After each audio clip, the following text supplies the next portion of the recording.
എന്ത് തോന്നുന്നു ഇത്തരം ചില പ്രത്യേക മാനദണ്ഡങ്ങൾക്കുള്ളിൽ നിന്ന് പഠിക്കേണ്ടതും വളരേണ്ടതുമാണോ മുസ്ലിം സ്ത്രീകൾ?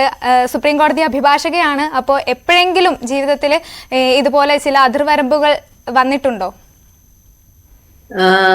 എനിക്ക് എന്തായാലും അതിർവരമ്പുകൾ വന്നിട്ടുണ്ടാവുമല്ലോ. സ്വാഭാവികമായിട്ടും ഞാൻ ഈ മതത്തിൽ തന്നെ പർട്ടിക്കുലർ മതത്തിൽ തന്നെ പെട്ടിരിക്കുന്ന ഒരു അവസ്ഥയിലുള്ള ഒരു ആളാണ്.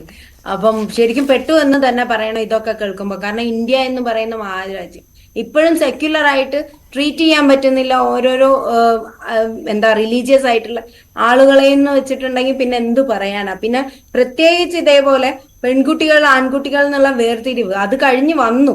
അതിൽ നിന്നൊക്കെ ഉണർന്നിട്ട് നമ്മൾ പഠിച്ച് ഇതുവരെയൊക്കെ എത്തി കഴിയുമ്പോഴും ഇപ്പോഴും പെൺകുട്ടികളുടെ വിദ്യാഭ്യാസം ആൺകുട്ടികളുടെ വിദ്യാഭ്യാസം എന്ന് പറയുന്നത് പോലും തെറ്റായിട്ടിരിക്കുന്ന അല്ലെ കുറവായിട്ട് കാണേണ്ട ഒരു സമൂഹത്തില് പെൺകുട്ടികളെ വീണ്ടും മാനദണ്ഡങ്ങൾ വെച്ചിട്ട് കുറവാണ് കൂടുതലാണ് എന്നൊക്കെ പറയുന്ന രീതിയിലേക്ക് അതിനെ കുറച്ച് കൊണ്ടുവരേണ്ട ആവശ്യമുണ്ട് എന്ന് തോന്നുന്നില്ല.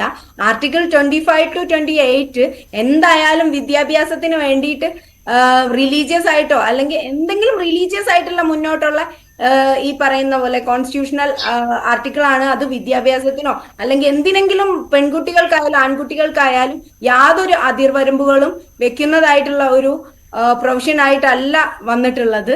സോ അതുകൊണ്ട് തന്നെ അറിയില്ല എങ്ങനെയാണ് ഇങ്ങനത്തെ ഓരോരോ സ്റ്റേറ്റ്മെന്റ് ഇറക്കാൻ പറ്റുന്ന ഓരോരുത്തർക്കും എന്നുള്ളത്. തീർച്ചയായും